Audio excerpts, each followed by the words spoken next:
Welcome to the School Leadership Show. I'm Mike Dowdy. This is the only podcast dedicated to helping practicing and aspiring school leaders realize their potential, advance their careers, and achieve work-life balance. We bring together the greatest minds from inside and outside of education to deliver you the insights and tools you need to succeed in school leadership. This is the show we wish we had 20 years ago. This show is about you.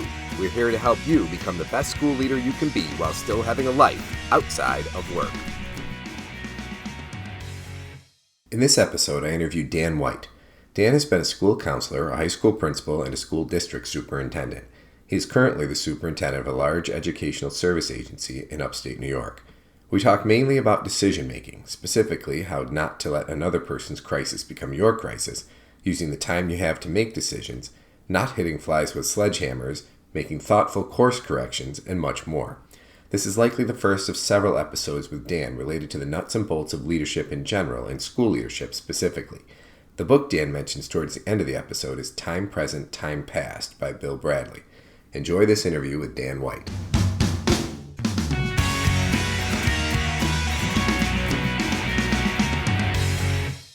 I'm here with Dan White. Dan has been a school administrator for how many years? About 15 years now, Mike. 15 years. So we're trying to get the audio good here. All right. So you're a counselor, then high school principal. High school principal for 3 years, yeah. And then? Got the battlefield promotion to a superintendent. That was interesting. And then I've been a district superintendent for now about 6.5 years. 6.5 years. So as at an educational service agency. An educational service agency, right. That's correct, yes.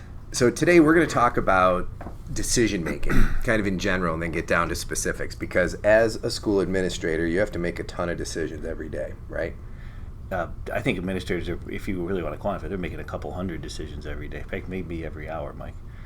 And what are some of the things that you feel like, let's just jump right into it, some of the things that people, big mistakes that people make, rookie mistakes or... I know, early on in my career when I was a particularly young principal, I felt like I needed to have the answer for everything. And I needed to have the answer for everything right away. And in those situations, it's really easy for other people to push you into their own timelines when you're trying to make decisions. In other words, it may be their crisis, it may not be yours. And so I think it's easy for, a person that's younger or newer in a leadership role to feel like they have to be all things to all people. So how do you get people to break out of that? I mean, I remember that my first couple years as a principal, feeling like I had to be the one to solve everybody's problem. Sure. So somebody comes into your office, they're like, here it is. They dump it on your desk. They want a decision right now. You got to fix it.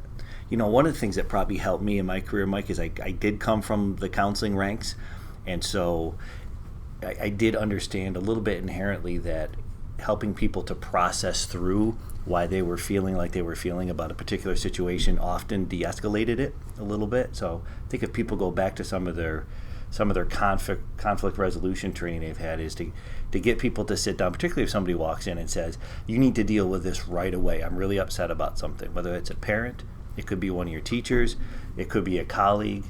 And unless it's really a health, safety, and welfare issue, very, very few things need to be dealt with immediately, particularly when it's an emotionally charged environment. Well, I mean, that's the thing about education. We don't have a ton of curriculum emergencies. No, we don't. I think even sometimes people think we do, but no. So really just getting people to try to talk them through, thinking through, solving their own issue. Yeah, sometimes I think a little bit of time. I'll give you an example. If somebody walks in and a teacher's had maybe a difficult exchange, let's say with a parent, be it on a phone or maybe it was in a parent meeting, and maybe this has been an ongoing thing, and you're going to have that faculty member come in and they're really upset and they're going to say, you need to call that parent right now and tell them they can never do this stuff again. That's probably a bad idea at that point. And really help that person sit down and say, okay, explain to me what had happened, what's going on, what are the steps so far. It gets them talking and maybe processing through their own problem. Because in reality, a lot of times when people bring you problems as a leader, they have a specific perspective on it. It may not be reality, it may be reality. It's usually somewhere in the middle. If you can get them to sit down and see reality, they understand that they're better off taking some steps to kind of solve their own problem at that point. I always find, I think there's a difference between a reaction to something where somebody's looking for you to do something in the moment versus Absolutely. making a decision about something. Sure. And when it comes to the decisions, I've had good luck where I've really just be real explicit with people. Ask them, how long do we have to make this decision? Yep. And then take the time that you have. Take the time that you have to make those decisions. Very, very few decisions we make in school administration have to be made immediately. Again, save those, health, safety, welfare issues, those true crises type of issues where you need to react right away to protect somebody's safety or to protect the school environment. The reality is, the more time you can use within reason to gather salient facts, to talk to the people involved, and to get the various perspectives, a couple things are going to happen. Number one, you're just going to be better informed about the problem or whatever the issue is, and you're going to have a better chance at making a good decision in that case. And not all the decisions we make are great, even with all the information. People do the best that they can. Number two, it's going to take some of the emotion out of the situation, and the people that are involved in that oftentimes will see a little bit more clearly and may actually come back to you with a potential solution or two.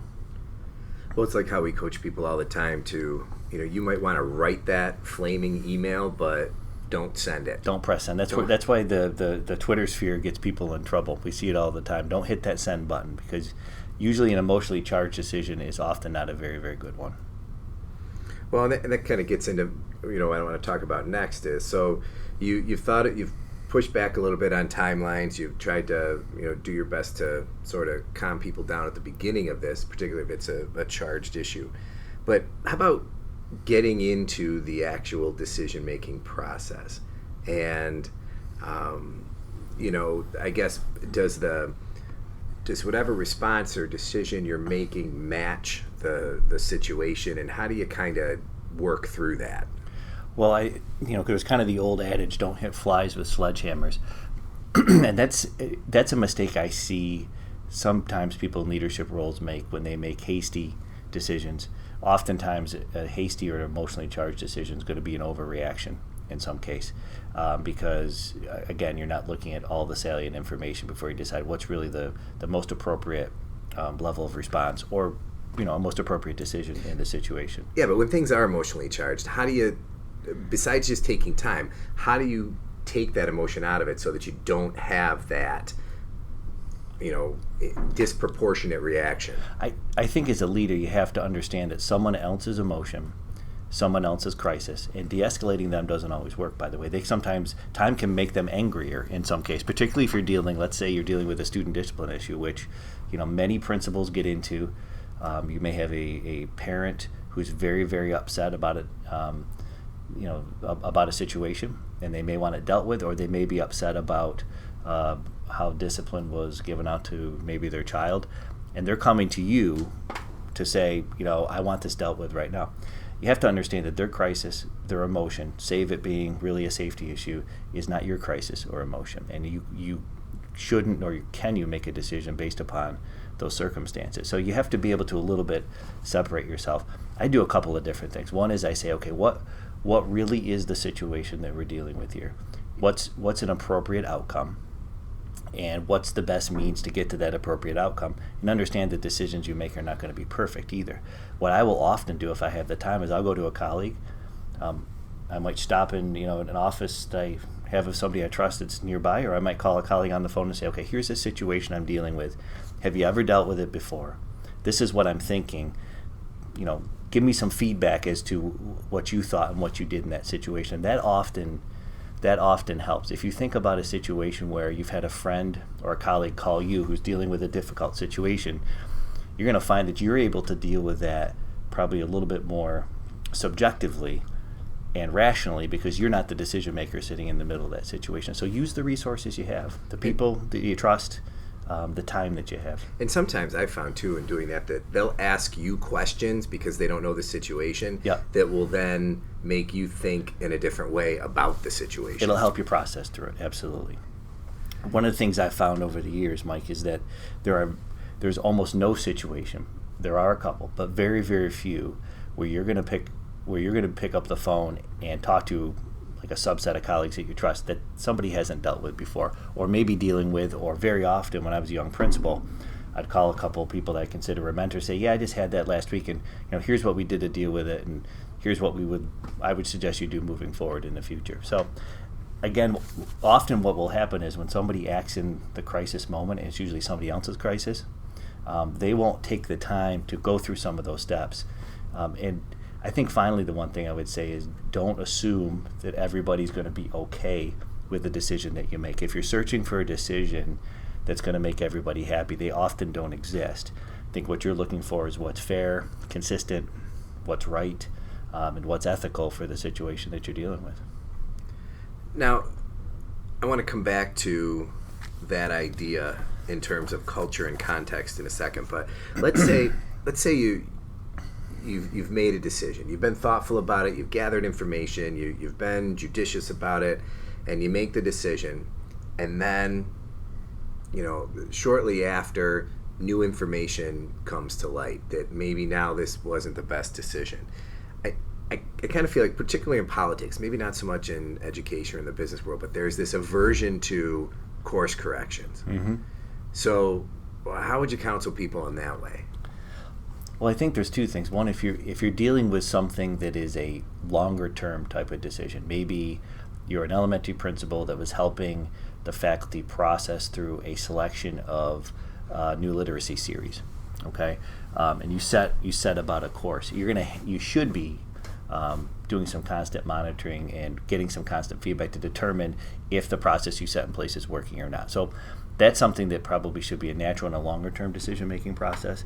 You have to understand that some things simply are not going to work the way you think they're going to work, and if they are not working the way that people thought they were going to work, you need to go back and revisit that and maybe do some course correction. I think people that can't do that end up getting themselves in trouble because the reality is that a decision you made a month ago may not be the right decision for a month later, so to speak, depending upon the context. The other thing I would say, too, is if you're dealing with a more of an immediate issue, and the one that jumps to mind for principals is a student discipline issue, you always reserve the right to revisit something if some substantial information resurfaces that says, A, I was wrong in the conclusion that I came to, or B, there's more information out there where I have to investigate some more. I think in a school what you're looking for is the best potential outcome.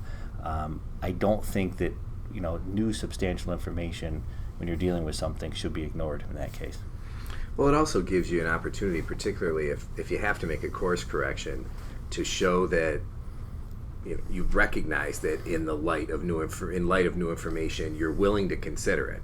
It isn't, it shows a little bit of humility, maybe some vulnerability. You're human. You're not a robot. You make mistakes like everybody does. You act upon the information that you have. That's all part of, I think, the human equation. Education, after all, is a human endeavor, and interactions are not going to be perfect, and information is not going to be perfect, and certainly decisions are not going to be perfect. And I think administrators and leaders this is not just a mistake they make, new in their career, but if they stick to something that is obviously not working. I'll give the example of a strategic plan that you did 2 years ago that simply doesn't fit the context of today. If you continually run back to that as your basis, and the only thing you go back to, I've seen that get leaders in trouble. In terms of just not being willing to go back and re-examine what was there in light of new information, or just kind of a slavish, commitment to something from before? Yeah, I think it's a combination of things. One is there's a human aspect of that, where if something is obviously not working, everybody's going to know it. So I think you look a little bit like a fool if you're not willing to admit that and go back and say, okay, listen, we need to try something a little bit different here. We may have the same end in mind, but we need to get there a little bit different way. I think the second thing is leaders can't forget that when they get in that first leadership role in particular, if you want to get from point A to point B, point B might be the right place to get to, but how you're going to get there really needs to involve the people that are going to participate in that process. So if you're a slave only to the process, and you say, well, this is the process we went through, so we're going to stick with this, hell be damned, then you might be damned, because I've seen leaders really get themselves in trouble in those type of situations. Well, and kind of that lack of self-awareness that you have to you might the shortest distance between 2 points might be a straight line, but that's not how you're going to get there. It's going to be a little more circuitous. I've used the adage with new administrators that you might want to take the express between point A and point B, but you might need to take the local. So, now what about culture and context? And that's come up a little bit as we've been talking, sort of on the fringes here. But what role do you think culture and context have in decision making? Mike, actually, a couple of years ago, I was asked by a person who ran an ed leadership program, what should we be teaching in our graduate level classes to help prepare students better for the world that they're going to face? And we talked about some salient stuff. They maybe needed some more training on the more businessy aspects, maybe on assessment and that type of things. And those are things you can instruct in the classroom. But there's a piece that it's very, very difficult to instruct, and that is people's realization of the context in which they're doing business in. And every organization, be it a school or a corporation or a non-for-profit, has a distinct culture. They have a kind of a unwritten mores, if you will, about how we're gonna do what we need to do. And I think, particularly if you're new to that organization, understanding that culture and context in which you're operating can be very, very important. People who walk in, who think they have all the answers before they really understand the environment they're in, get themselves into trouble very, very quickly.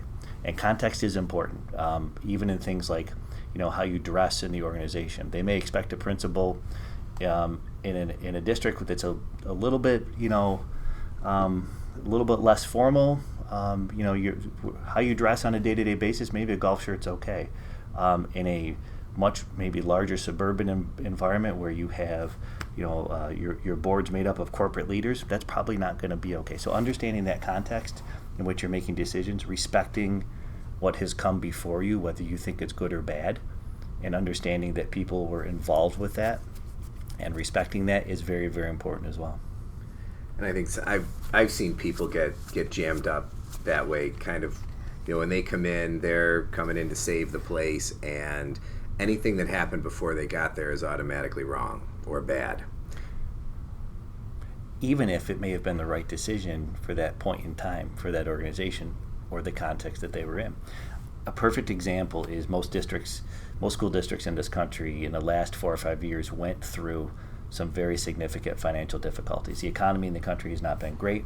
That changed the reality for those schools. So the plans you might have had, the things you wanted to do 7 or 8 years ago, needed to probably change because the context in which you were doing business changed. You needed to reprioritize. You needed to take a look at what you were able to do versus, what was really important. The districts that did that probably survived this okay. The districts that didn't, I think, ended up finding themselves in situations where they couldn't deliver on all the things that they promised to their communities. So we talked a little bit before about you taking the time that you have to make decisions. So collecting all the information you can. How do you balance that with a perception that you're unable to make a decision? That whole analysis by paralysis thing, I think sometimes infuriates people more than making a quick, uninformed decision. What's the balance there? I think that's context to the situation and a feel. If you got to have a reasonable understanding of what the timeline is that you need to have a decision made on. If you're making a much longer term decision, again, I'll go back to a curricular decision, and it's going to have a long term effect on your building your organization. I think you have a longer period of time. You're trying to build some consensus at that point. You're trying to get as much feedback as you can. There's a point in time where you have to make a decision. I think usually when you're engaged in those type of decision-making processes, you're involving multiple people, and there's kind of an understood timeline by which that maybe committee has to come to some sort of conclusion on that, and then you as the leader have to take that committee recommendation and make a recommendation. I think differently when you're dealing with the much more common situation that a principal or a superintendent might deal with, where you have an issue that has come up. I think you got to have an understanding of what's a reasonable timeline for that. So in a student disciplinary situation, should you be sitting on that for a week or two? Probably not. But you might have a day or two to really make a good decision about what needs to happen there.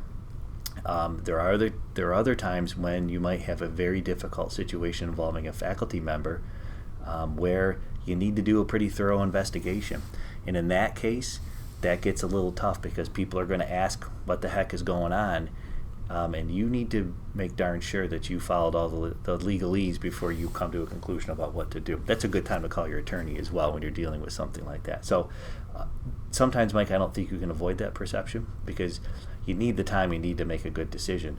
You also have to have an understanding of, okay, what's a reasonable timeline for getting this done. You mentioned committees as part of that process, and we make all different kinds of decisions as school administrators. Can you talk about, if you think about the people you've seen or even your own experiences in working with committees around decision making, what are some of the things that have been effective? What are some of the things that have gotten folks into trouble? I think a couple things. So whether it's a committee that's helping on a superintendent search, and they are going to be making a recommendation back to the board or the search consultant, or whether it's a committee to, again, look at a particular curricular direction that you want to go. First and foremost, they tend to go much better if the committee representation is representative of the constituents that it's going to be affected on. And number two, they are very clear what their charge is up front. Many committees will get going and they think their job is to make the decision versus be advisory or make a recommendation back to the leader. If they're clear about that up front, then you're going to have a much better they're going to have a much better understanding of what the deliverable is at the end, and you're probably going to be much more successful. A committee that kind of goes on forever, that doesn't have a timeline, that doesn't have a clear charge about what their job is to do, is probably a committee that's going to get bogged down, and you're going to get people frustrated. You're going to get people that'll drop out of that committee, and at the end they may be very angry if they felt like they were the decision-making body and they ultimately weren't. So be thoughtful about who gets on those committees and why. Number two, be clear about the timeline and the deliverable from the committee. Okay.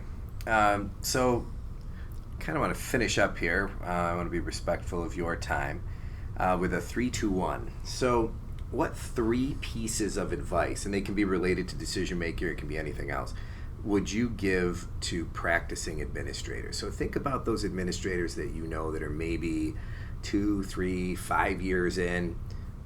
What are some things that would help them? I would say 3 things. Number one, understand the context in which you're doing business. Know the community, know the culture of the organization, respect the past, and take those into consideration when you're setting about making decisions or process. That's probably the single greatest thing that I see cause the demise of school leaders. They may be intelligent, articulate, have all the right ideas, but they don't understand the context in which they're doing business. Number two, understand that your timeline is not someone else's timeline or vice versa. So we talked a little bit about, newer leaders want to get from point A to point B very quickly. Well, point B might be the place to get to, but you got to make sure people are along there with you. So you need to understand maybe some stops that you need to make along the way so that people are there and that you can be successful. The third thing I would say is, it's redundant to say be honest, but I'll put it in the context of this.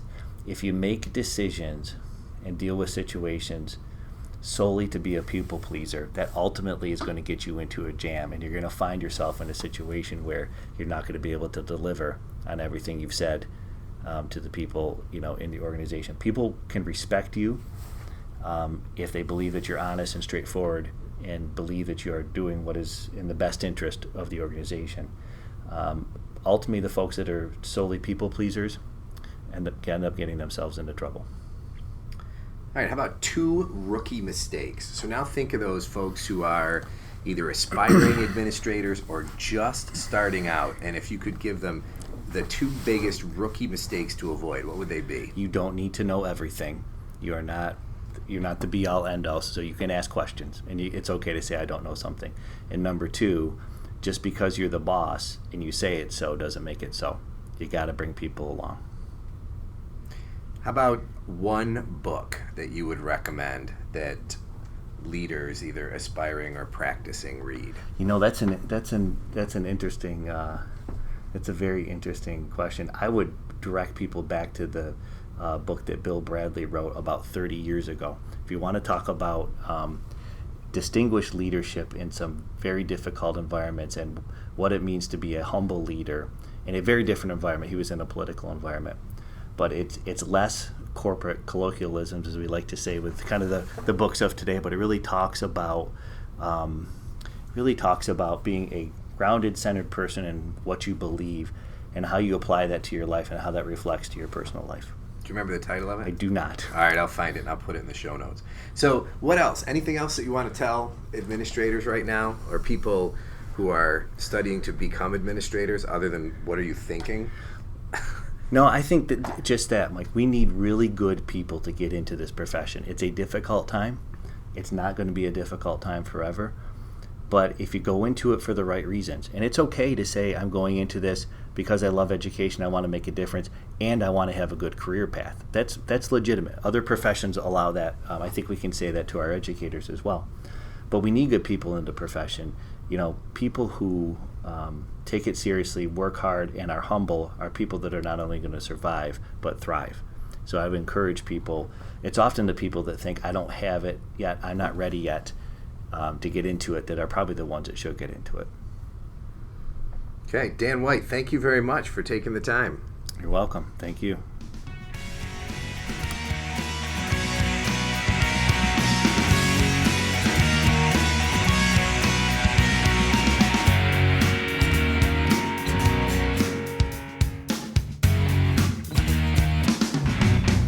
Thanks for listening to the School Leadership Show, a podcast for aspiring and practicing school leaders by school leaders.